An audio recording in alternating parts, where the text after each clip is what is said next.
Fantastic. It's very, very, very interesting. And what you're asked to do as an actor can initially feel like it's impossible. I mean, literally, the process of going into auditions, seeing somebody that you've never seen before in your life, and then being asked to instantly believe that they're involved in whatever is involved in the script.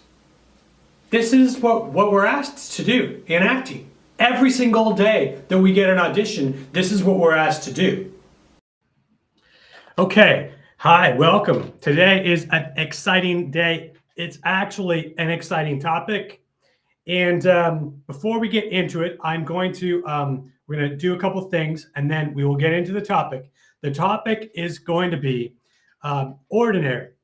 How to take your ordinary life, right, and make it acting. How do we take an ordinary life and be able to get something that's spectacular?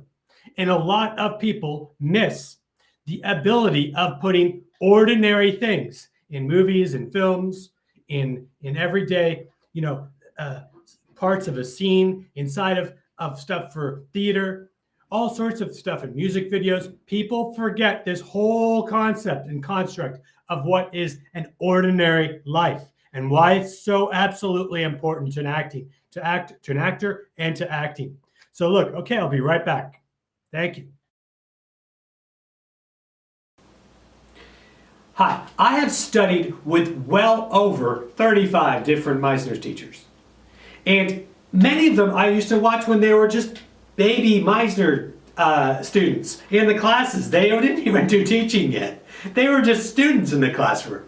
So you could join me at 2 p.m. on Tuesdays and Fridays and ask me anything about acting. And then you can also, we can work together to be able to help get your emotions. So if you want to help to be able to do emotional preparations, it's absolutely no problem.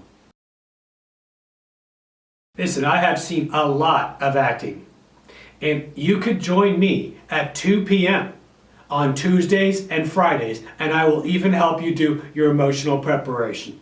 Just, I'll send you a link, you can come backstage, we can work face to face, and you can join the live stream. Hi, would you help me to be able to help you? Would you please, in the comment section, just place one question per comment that you have about acting? Okay, all right, we are back, and thank you very much for your comments, questions, and all the videos, and keep those acting questions coming. Have those acting questions. If you're able to, try and put one question per comment. It's a little easier for me to manage it. But it's a fantastic, fantastic day to be able to study acting. And this topic is something that is overlooked by almost everybody. I mean, everybody misses the reason why this whole construct of ordinary life is so important. See, it is absolutely important to be able to find sparks of emotion, to be able to find stuff with emotional preparation.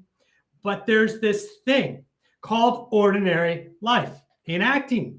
And an ordinary life is the ability for you to be able to ground yourself in a reality so you know that you have a baseline. Now, you can do this in several ways. When you're working, you want to be able to find these grounding elements of whatever that movie is and your point of view. So you have a baseline medium in your own acting work. See, a lot of times, and you can see this a lot in the pictures that are all these action films. Oh, people are activated. They're completely, absolutely wired. Some of them, I'm sure, are on various different things. And the thing about it is it's very, very, very exciting. All this other stuff, right? But the problem with that is, there's no baseline. There's no ordinary day in Brazil. There's no ordinary day in Los Angeles. You've got to find that ordinary life, the ordinary everyday, ordinary experience. And this is something that connects to why I absolutely am determined to be able to keep teaching people emotional meditation technique, which is the ability to be able to pull in an emotion. You look at your emotional range and you pull in that emotional range and you keep inviting all that emotion in that specific range of emotion to come in and spend time with you. And you start filling yourself up with this emotional depth. And then the second part of the exercise is very important. It is getting rid of that emotional depth. Now, you don't do anything with the emotion. This is simply an exercise on whether or not you're capable of doing meditation on the emotion to be able to bring it in and take it out. Now, why does this matter? How does this apply to ordinary life? Well, ordinary life in acting is the moments that you need. They are actually fully required in your film acting, in your music videos. You've got to have this ordinary life. You've got to have this baseline of groundedness that ends up having you in a spot that's relaxed, completely grounded, completely, absolutely normalized. And then you can have the activation work in you, and you can see the moment of the activation happening in the interaction of your acting. I can't tell you how much that's an incredible, valuable piece of information for acting, for performers, for theater types, for music theater, whatever, music videos, all of it. It's so crucial. It doesn't happen by, well, it does happen by accident, but you can do this with actual acting technique. So this is the whole thing to be able to do. You want to be able to sit and give some thought to this and absolutely brainstorm with me now on ways that you can actually ground yourself so that you know that you've got ordinary, absolute, casual, simple life. And then you can see if you can work that element into your acting, you will have more and more happy surprises of moments where something activates you through interaction. And not only is that exciting, but the exciting part of it is that the interaction will be caught on camera because you will learn the acting techniques to be able to achieve that.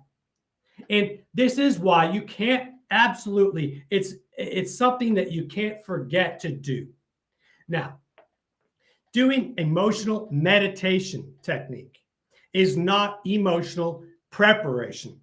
Emotional preparation is normally the study of being able to do the entire encompassing events of being able to get emotional life in you that mirrors the life of a script, right? Of mirrors a life of a specific scene. But this is another important thing because we're dealing with ordinary life.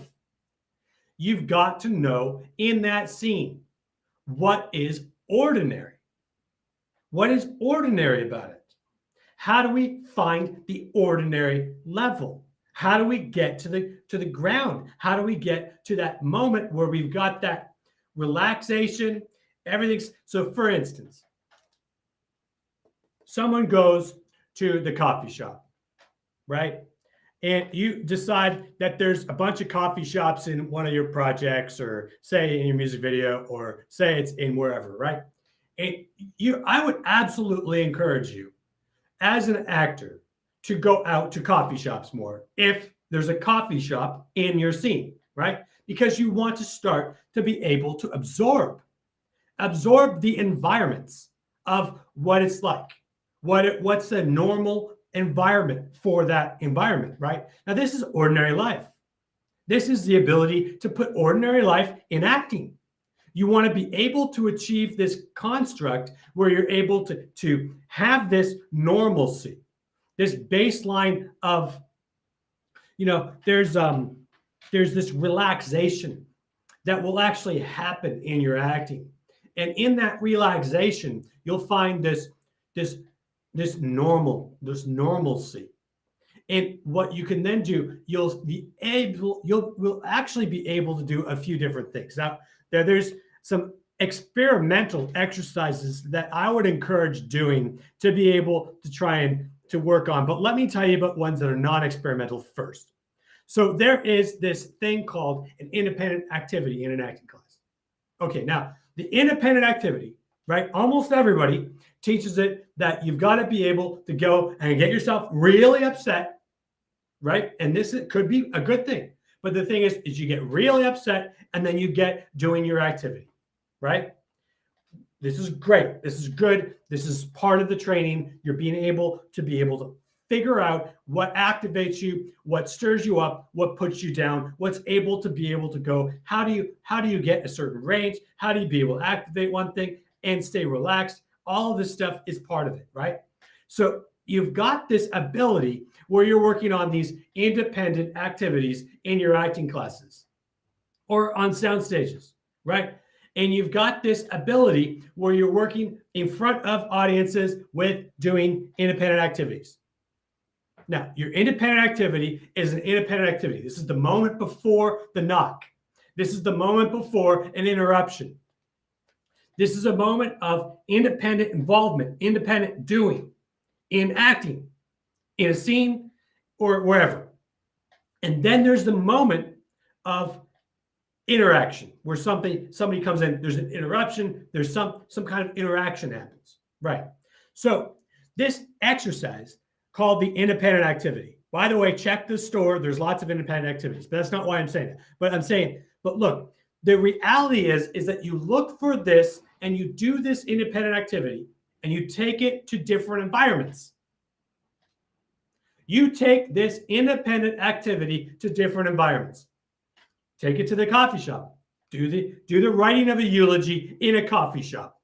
See if you can do it. How does it feel? How does it work with you? How does it be able to resonate with you differently in a coffee shop versus an acting class?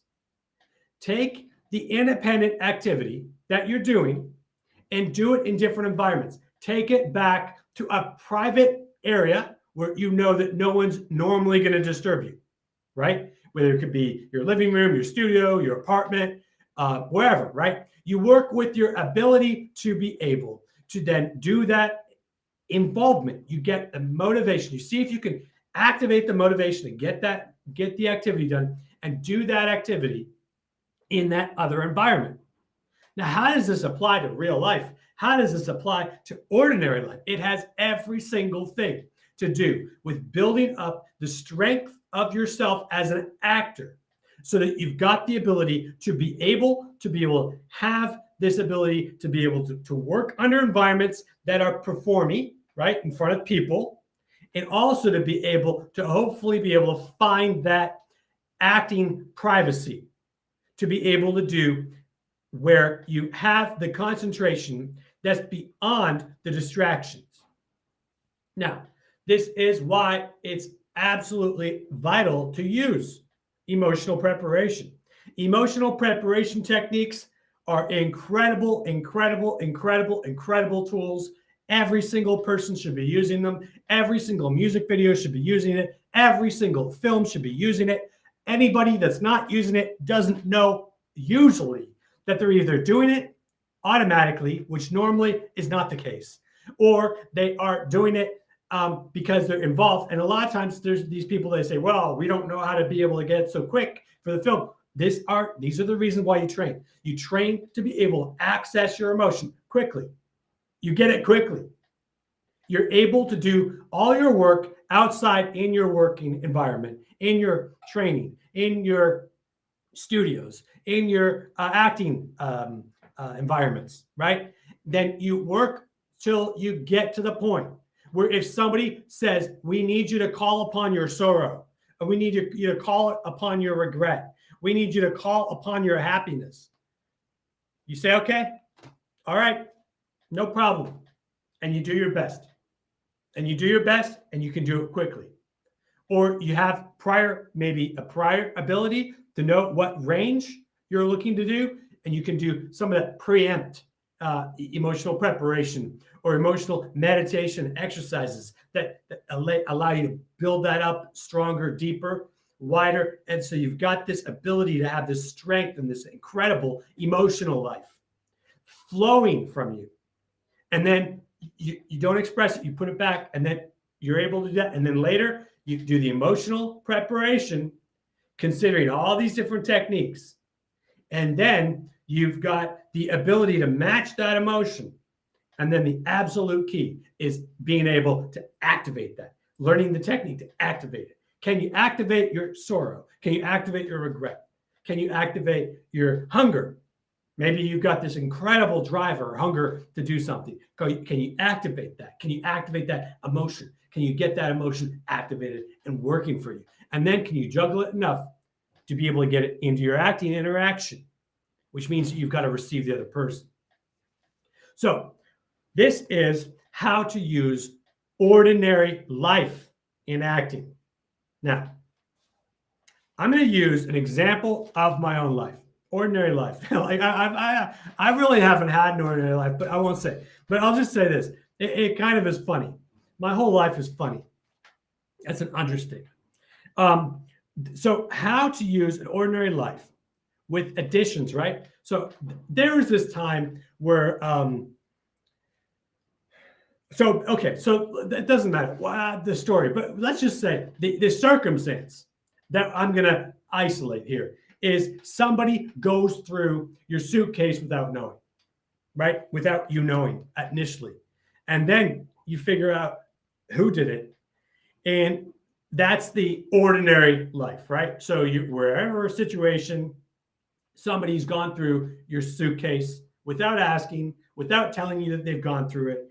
And this is the ordinary life situation, right? Sometimes you're just in situations, somebody does stuff, right? It could be that somebody goes and, whatever. So the reality is now you're working with this component. Now you remember that feeling, the element of somebody going through your suitcase without you knowing, right? And then you work with this thing of imagination. You work with this imagination to mix in with your ordinary life. And then you start to, come up with some things. Maybe the person was searching for something, right? And maybe the person was searching because they had something that they wanted to hide, right? It wasn't you. It was something that they wanted to hide. And then you can go down the road. Does that activate you? Does that acting element, whether it's real or imaginary, does it activate you? Does this thing activate your emotion? Does somebody wants to go into your suitcase, and now you can add the reasons what would be activating to you. Acting is activation. Acting is activation in interaction, right? We're looking at how to interact. So let's say there's a lot that I could say. So let's say we go down the road. Somebody looking through the suitcase because they don't want you to know something about them, right? But yet that or you can add an imaginary situation. And you add the imaginary situation of a trip that went over to another country and took out, some regime or leader or something, and then never got put in the newspaper correct, right? That's an ingredient that you can pull into yourself. Now, first of all, that's an ingredient. I don't care if it's real or fictitious. At this example, the only reason why we're looking at it is because it's absolutely something that activates me. It activates me. What activates? Now, I have to look at this. What activates me? Something about that activates me. So I look and I try and figure out what is it that activates me. Now, can I put together the ordinary life experience with something that activates me? Now, this is sort of like emotional preparation, right? This is how actors discover themselves in their work. They're able to put two things like that together within their own work, and they put those two things together, and then all of a sudden they've got this spark. They've got this spark. They've got this idea. They've got this genuine emotional activation. Now, is it a scary example? I don't know. Probably not. Hopefully not.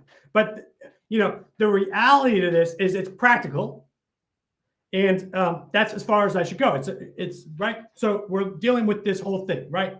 So we're looking at the ability for ourselves to be able. Now, does this stir something inside of me? Yes, it stirs something inside of me, right? Intrigue and interest. Does it want to come up? Yes, it wants to come up. Okay, great. Now I can go and do acting with that element that's activated inside. I can start a commercial. I can go and work on something. If I need to go deeper, I can sit longer with it. And then I can really add more to it. Another ingredient that really activates me. Or what I love to do is you can actually add motivation. You add motivation to your acting, and it's an incredible ability. And you will see that emotion that you're starting to build up, the deep feeling, just jet out of you during interaction, right? You'll want to have it jet out earlier, maybe, but you have that discipline to be able to juggle it and work. So this is absolutely key. This is absolutely important. And this is a topic of how to be able to use ordinary life experiences in acting. I'd like you to join me live on the internet, absolutely doing your acting and doing emotional preparation. Now, one of the things that the casting directors always make comments on in the back rooms is whether or not a person can do a piece of material with one emotional preparation and then switch their emotional preparation and do the same piece of material. And we can practice doing that on our live feeds together. So join me, find the information on the website Emotional Preparation, and then you can join me and we can broadcast you live on the internet, and it will be fantastic. Okay. I really am into acting, and I know you are too. And the most important thing in acting is emotion. You've got to be willing and capable, and you got to know some of these tricks. These tricks of being able to activate your emotion. You activate your emotion in the being side of the work, and then you catapult yourself and dive into the doing side of the work, the interaction. And this element called emotional preparation is key. Hi, my acting training is incredibly extensive. These are some of my notes. This is not all of them. It's not all. Okay, so we are absolutely going to recap this entire lesson because this is absolutely key. And I don't know if anyone's joining me or not. I'm not really seeing it, but that's fine. If you need to, send me some comments and how to be able to do all this. Let me try something here. Hold on a minute. Here we go. So yeah, basically, the ability to be able to use and understand that you are not, as an actor, only working with extremes, right? You are not working with this construct where you have to come up with this incredible, imaginary story, or you've got to come up with this incredible emotional life, incredible depth. It's nice when you find it, and you work towards having skills so that you can get there and do it quickly. But the reality is the construct of being able to get this stuff working for yourself in a way that works for you, and include the ability to have ordinary stuff in your picture, in your films, in your projects, is incredibly important. See, look, it is just as important to be able to relax in your environment. You understand? You want to be able to relax in your environment. If you go to a restaurant, the scene is in a restaurant, you relax in the environment. The ideal thing is that you're one of the most relaxed people in the environment, and you got like boom mics hitting you in the head or coming near you, and it's just normal. You just ignore that stuff. You just work with it, and then you let your emotions work, and you sit there, and you want to be relaxed. You want to be as normal, as absolutely steadfast as you absolutely can. So you've got that polarity that when you start the scene, you've got this quietness, and there is there's some materials that I have somewhere that basically goes into basically how to be able to quiet yourself with simmering emotional preparation techniques, to be able to, you get yourself very stirred up, but then you're able to sit there, right? And you're able to sit there and then get that entire environment in you. You're completely, absolutely relaxed. And that element is this thing that you then have that baseline. So then when that person enters into the restaurant and comes into the scene, all of a sudden the camera is actually able to capture and catch that whole thing, where you've got that baseline expression to all of a sudden you've got the actual reaction. You didn't expect to see a past lover. You didn't expect to see somebody from 3 years ago, 5 years ago, 8 years ago. You didn't expect to see somebody on a date with somebody else. I mean, you could be in tons of different circumstances, and you want to be able to take those circumstances personally at the time and then let go of them. It's all good. And the thing is you work hard to be able to achieve that, right? But that helps to be able to know that you've got to be able to have that ordinary life first in your acting. And then you can actually develop the technique to be able to have that spark happen and have it captured. Okay? So it's not just all extremes, which is awesome, awesome, awesome to know. Okay? So listen, I'm going to wrap up here today. I'm working on a lot of things. It's very, very important. And, check out the website, check out the store, check out the boop the like button if you would. Let me know what content you need to have, what questions that you have, what things that you could do to be able to help yourself with your journey of acting and how that could actually be beneficial for you. Okay, so listen, it's been a real good time. I'm very happy about everything that's going on, and we're working to be able to get things going. I'm working hard on a lot of stuff, and I will continue to work hard on a lot of things. So thanks very much, and let's just wrap it up. Thank you so much, all right? Thank you. Hi, I'd like you to join me live on the internet, absolutely doing your acting and doing emotional preparation. Now, one of the things that the casting directors always make comments on in the back rooms is whether or not a person can do a piece of material with one emotional preparation and then switch their emotional preparation and do the same piece of material. And we can practice doing that on our live feeds together. So join me, find the information on the website Emotional Preparation, and then you can join me and we can broadcast you live on the internet.